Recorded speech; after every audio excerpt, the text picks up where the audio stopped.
Hello all, welcome to Cinescope. So మొత్తానికి weekend వచ్చేసింది. So నేను కూడా కొన్ని వీకెండ్ అప్డేట్స్గా తీసుకొచ్చేసాను మూవీకి సంబంధించిన అన్నీ. సో ఒక్కొక్కటి లిస్ట్గా మాట్లాడుకుందాం, అన్ని డిస్కస్ చేద్దాం. సో ముందుగా మా ఛానల్ని ఎవరైనా ఫస్ట్ చూస్తున్నట్టయితే మాత్రం ఖచ్చితంగా మా కంటెంట్ ఒకసారి చెక్ చేయండి. నచ్చితే కనుక ఒక చిన్న లైక్ సబ్స్క్రైబ్ అయితే 100% చేసుకోండి. So thank you. సో ముందుగా మనం వీడియోలోకి వెళ్ళిపోదాం. ఫస్ట్ టెన్త్లో పెద్ది విషయానికి వస్తే ఫస్ట్ హాఫ్ వచ్చేసరికి కంప్లీట్గా అయిపోయింది. సో ఆర్ఆర్ కోసం ఏఆర్ రెహమాన్ దగ్గరికి పంపించారు. సో షూటింగ్ మాత్రం ఫుల్ ఫ్లెడ్జ్గా జరుగుతుంది, ఎక్కడ ఆపట్లేదు. ఖచ్చితంగా March 27th సినిమా రిలీజ్ చేద్దామని చెప్పేసి మూవీ టీం మాత్రం గట్టి ప్లాన్స్లో ఉన్నారు. So let's see. సో చాలా ఈగర్లీ వెయిటింగ్ నేను మాత్రం రామ్ చరణ్ గారు. సో వెయిట్ చేస్తున్నా. Coming to next one, spirit. So spirit వచ్చేసరికి రిలీజ్ డేట్ మనకి 5th March 2027 వస్తుందని చెప్పేశారు.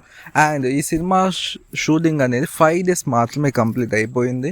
నెక్స్ట్ 15 days షెడ్యూల్ అనేది నెక్స్ట్ మంత్ డెహ్రాడూన్లో ప్లాన్ చేశారు విత్ ప్రభాస్ గారు along with the main cast మొత్తం. సో ఇక్కడ నుంచి ఫుల్ స్వింగ్లో జరుగుతూనే ఉంటాయి షూటింగ్. సో ఇయర్ మొత్తం అప్డేట్స్ వస్తూనే ఉంటాయి. And coming to next one వచ్చేసరికి వారణాసి ఫిల్మ్. సో 2027 వస్తున్నామని చెప్పేసి మరోసారి మూవీ టీం కన్ఫర్మ్ చేశారు. So let's see. అంటే అఫీషియల్గా పోస్ట్ ఏం రాలేదు, బట్ వాళ్ళు ట్విట్టర్లో కన్ఫర్మ్ చేశారు. సో మొత్తానికి అయితే క్లారిటీ వచ్చేసింది. సో లెట్స్ సీ, మరి ముందు ఎలాంటి ఒక అద్భుతాలు జరుగుతాయో చూద్దాం. వస్తూనే ఉంటాయి, అప్డేట్స్ వస్తూనే ఉంటాయి. సో అనుకున్నా ఇంకొస్తుందా రాదని చెప్పేసి the second rating. So shoot మాత్రం ఈ ఇయర్ ఆగస్ట్ వరకు కంప్లీట్ చేస్తాం. మెయిన్లీ మహేష్ బాబు గారి పోర్షన్ మాత్రమే.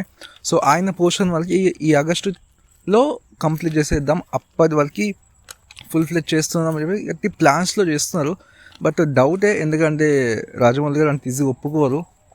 సో అయిపోతే హ్యాపీ, అంతకుమించి పెద్దగా కోరుకోం. సో బాహుబలి ఒక పెద్ద స్కేల్ వచ్చేసరికి కాబట్టి ఆ లెవెల్ ఆఫ్ టైం పట్టింది. తర్వాత ట్రిపుల్ ఆర్ వచ్చేసరికి కోవిడ్ వచ్చింది. మనం 5 years అన్నాం, కానీ కోవిడ్ వల్లనే చాలా డిలే అయింది. అండ్ ఈసారి మరి ఏమీ లేదు, బట్ అనుకున్న టైంకి అయితే very happy.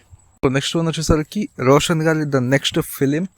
So it's directed by Sailesh Kolanu garu and it's produced by Sithara Entertainments. Shoot ఈ ఇయర్లో బిగిన్ అవుతుంది. సో ఎక్స్పెక్ట్ ఎక్కువ చేయలేదు. సో ఇప్పుడు చాలామంది డౌట్ ఏంటంటే మరి హిట్ 4 సంగతి ఏంటి అని చెప్పేసి. సో వావాటియర్ ఈవెంట్లో కూడా, మన తెలుగు ప్లీజ్ ఈవెంట్లో కూడా తను ఏమో చెప్పలేదు, జస్ట్ ఇన్ ప్రోగ్రెస్ అన్నారు వర్క్. బట్ ఇప్పుడు చూస్తే శైలేష్ కోలన్ గారు మళ్ళీ రోషన్ గారితో సినిమా అంటున్నారు. సో మరి క్లారిటీ లేదు. సో కార్తీ గారికి ఇప్పుడు రారు, ఎందుకంటే ఆయనకున్న కమిట్మెంట్స్ కొన్ని ఫిలిమ్స్ ఉన్నాయి ఆయనకి. సో ఆ ఫిలిమ్స్ అనేవి ఆయన ప్లాన్స్ మొత్తం, ఆయన షెడ్యూల్ మొత్తం కంప్లీట్ చేసుకున్న తర్వాత అప్పుడు డేట్స్ ఇస్తే శైలేష్ గారు అప్పుడు తీసుకెళ్ళి మనకి హిట్ 4 అనేది బిగిన్ చేస్తారు. మోస్ట్లీ హిట్ 3కి చేసిన మిస్టేక్స్ చేయకపోతే హ్యాపీ, అంతమించి పెద్దగా మేమేం కోరుకోం. సో అదొక్క చేయకపోతే happy. And coming to next one వచ్చేసరికి చిరంజీవి గారు అండ్ బాబీ గారు film.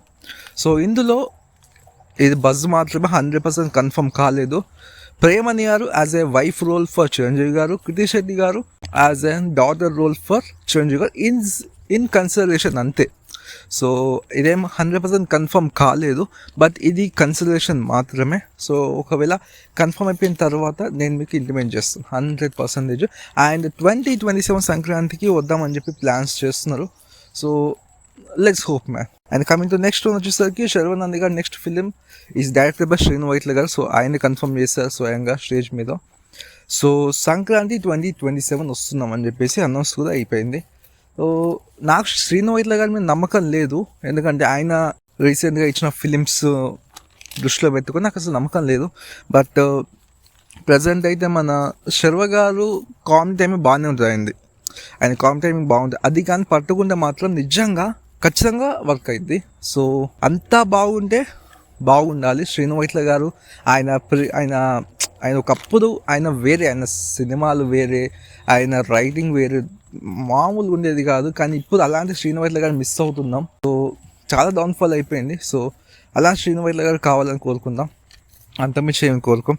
And coming to OTT. So Shambhala ఆహాలో స్ట్రీమింగ్ అవుతుంది. అండ్ దండోరా వచ్చేసరికి అమెజాన్ ప్రైమ్లో స్ట్రీమింగ్ అవుతుంది. అండ్ సో నెక్స్ట్ వన్ వచ్చేసరికి కానిస్టేబుల్ కనకం 3. సో ఈ సినిమా ఇప్పుడు సినిమా అంటున్నాం కదా, ఓకే, ఈ సిరీస్ వచ్చేసరికి 2 seasons కంప్లీట్ చేసుకుంది. అండ్ రీసెంట్గా కానిస్టేబుల్ కనకం 3 గ్లిమ్స్ అనేది వచ్చేసింది. సో ఈసారి వీళ్ళు డైరెక్ట్ థియేటర్లో రిలీజ్ చేద్దామని చెప్పి అనౌన్స్ చేసేసారు. షూట్ అనేది అతి తొందరగా స్టార్ట్ అవుతుంది, ఇదే ఇయర్లో రిలీజ్ అవుతుంది థియేటర్లో. కానీ ఈ కానిస్టేబుల్ కనకం Season 1 Season 2 కన్నా, కానీ ఇది నన్ను అడిగితే Season 1 ఈ వెబ్ సిరీస్ కన్నా రిలీజ్ చేసే కన్నా థియేటర్ రిలీజ్ చేస్తే మాత్రం అప్రిషియేషన్ చాలా బాగుండేది. నిజంగా చాలా బాగుండేది. కానీ Season 1 Season 2కి కొన్ని మిస్టేక్స్ అనేవి జరిగాయి. Season 2 మిస్టేక్స్ జరిగాయి. 4 episodes ఉన్న 20-25 minutesలో అయిపోద్ది. అప్పుడే అయిపోయింది, అదే ఫీల్ వస్తుంది. బట్ Season 1 Season 2కి స్కేల్ అనేది పెంచడానికి ట్రై చేస్తారు. బట్ అది స్టోరీ మీద మన ఫోకస్ చేస్తారు. బట్ మెయిన్ క్యారెక్టర్స్ అనేది కొన్ని ఉండేది. ఆ క్యారెక్టర్స్ని ఫస్ట్ సీజన్లో క్వశ్చన్ మార్క్ కింద పెట్టారు. బట్ దాని గురించి జస్టిఫికేషన్ ఇవ్వలేదు. ఇప్పుడు ఎగ్జాంపుల్ చెప్పాలి, అవసరం శ్రీనివాస్ గారి క్యారెక్టర్ ఉంది Season 1లో. సో మెయిన్ కోర్ ఆయనే. సెకండ్ సీజన్లో ఆయన గురించి ఇంకొంచెం డీటెయిల్ ఎక్స్ప్లెయిన్ చేస్తామని చెప్పేసి అన్నారు. బట్ అది ఆయన క్యారెక్టర్ అనేది జస్ట్ అలా కనిపించే వరకు ఉంటుంది, అంతే తప్ప ఎక్కడ కూడా అంత స్కూప్ అనేది ఉంది. సో Season 3లో ఈసారి కొంచెం స్కేల్ పెంచారు, థియేట్రికల్ అంటున్నారు. కానిస్టేబుల్ కనకంకి వచ్చిన అప్రిసియేషన్ అలాంటిది. 2 seasons నాకు తెలిసిన విత్ ఇన్ 5 monthsలో ఇచ్చారు. ఇప్పుడు డైరెక్ట్ థియేట్రికల్ రిలీజ్ అంటున్నారు. సో వెరీ హ్యాపీ, అంతే మీ కోరుకోం. మంచిగా అంతా బాగుంటే అదే చాలు, అంతే హ్యాపీ. ఎంత మించి పెద్దగా ఏం కోరుకోం. అండ్ అనిల్ రావుపతి గారి ద నెక్స్ట్ ఫిలిం. సో ఈ సినిమా వచ్చేసరికి సంక్రాంతి 2027 ఆయన్ని స్వయంగా కన్ఫర్మ్ చేస్తారు. ఇది లాక్. సెకండ్ థింగ్ వచ్చేసరికి స్టోరీ లాక్ అయింది, అట్ ద సేమ్ టైం మన టైటిల్ కూడా లాక్ అయిపోయింది. యాక్టర్ కోసం సెర్చింగ్. ఏం సార్, మీ సినిమా రిలీజ్ అయ్యి 1 month కూడా కాలేదు, story completed and title completed. ఇప్పుడు యాక్టర్ కోసం సెర్చింగ్. ఇప్పుడు చాలామంది క్వశ్చన్ ఏంటంటే, ఇప్పుడు సంక్రాంతి కోసం సీక్వెల్ చేస్తారు వెంకటేష్ గారితో అని చెప్పేసి చాలామంది అనుకో, అది అవ్వచ్చు, ఫ్రెష్ కాన్సెప్ట్ అందరు ఇంకొక స్టోరీ కూడా అవ్వచ్చు. సో చెప్పలేం, ఓకేనా. సో దాని గురించి ఇంకొంచెం మనకి వస్తూనే ఉంటాయి డీటెయిల్స్. ముందు వచ్చినప్పుడు నేను అన్ని డీటెయిల్గా చెప్తాను. సో ప్రజెంట్ అయితే ఈ 2 క్వశ్చన్స్, ఒకటి ఫ్రెష్ కాన్సెప్ట్, ఇంకోటి సంక్రాంతికి వస్తున్నాంకి సీక్వెల్. సో నాకు తెలిసినంతవరకు అయితే మోస్ట్లీ ఫ్రెష్ కాన్సెప్ట్తోనే వస్తారు.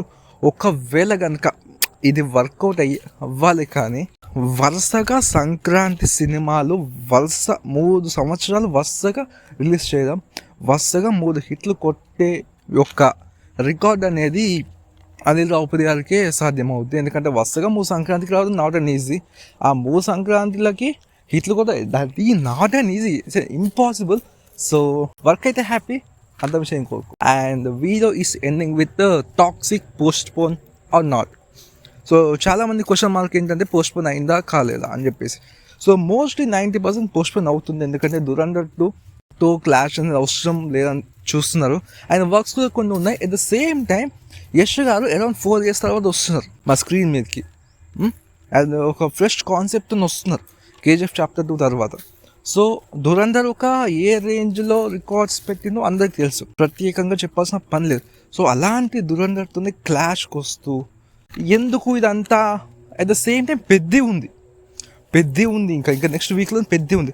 ఇవన్నీ పంచాయతీలు ఎందుకని చెప్పేసి వాళ్ళు పోస్ట్పోన్ చేసుకొని ఏప్రిల్లో ఆర్ మేలో ప్లాన్స్ చేస్తున్నారు. సో అందుకోసమే వర్క్స్ ఇంకొంచెం ముందుకి పుష్ చేస్తున్నారు. సో లెట్స్ ఏదైనా జరగచ్చు, మోస్ట్లీ 90% పోస్ట్పోన్డే. సో ఆశలు వదులుకోవాల్సిందే. ఎందుకంటే దురంధర్ 2 అంతవరకు హ్యాపీగానే ఉండేది, బట్ సడన్గా వచ్చింది దురంధర్. ఆ రేంజ్ రికార్డ్స్ అనేది ఎవ్వరు ఊహించని రేంజ్లో పెట్టింది. ఇక సీక్వెల్ అంటే మాత్రం హైప్ దానికి 10 times ఉంటుంది, ఫస్ట్ పార్ట్కి ఉన్న దానికన్నా 10 times ఉంటుంది హైప్ అనేది. సో అందుకోసం అని చెప్పేసి పోస్ట్ పోన్ ఛానల్స్ హెవీగా ఉన్నాయి. సో లెట్స్ సీ, ఏదైనా జరగచ్చు. So that's of the weekend updates. So మొత్తానికి this is the current news, present trend అయ్యే న్యూస్. సో ఇలాంటి వీడియోస్ అన్నీ చేస్తూనే ఉంటాను.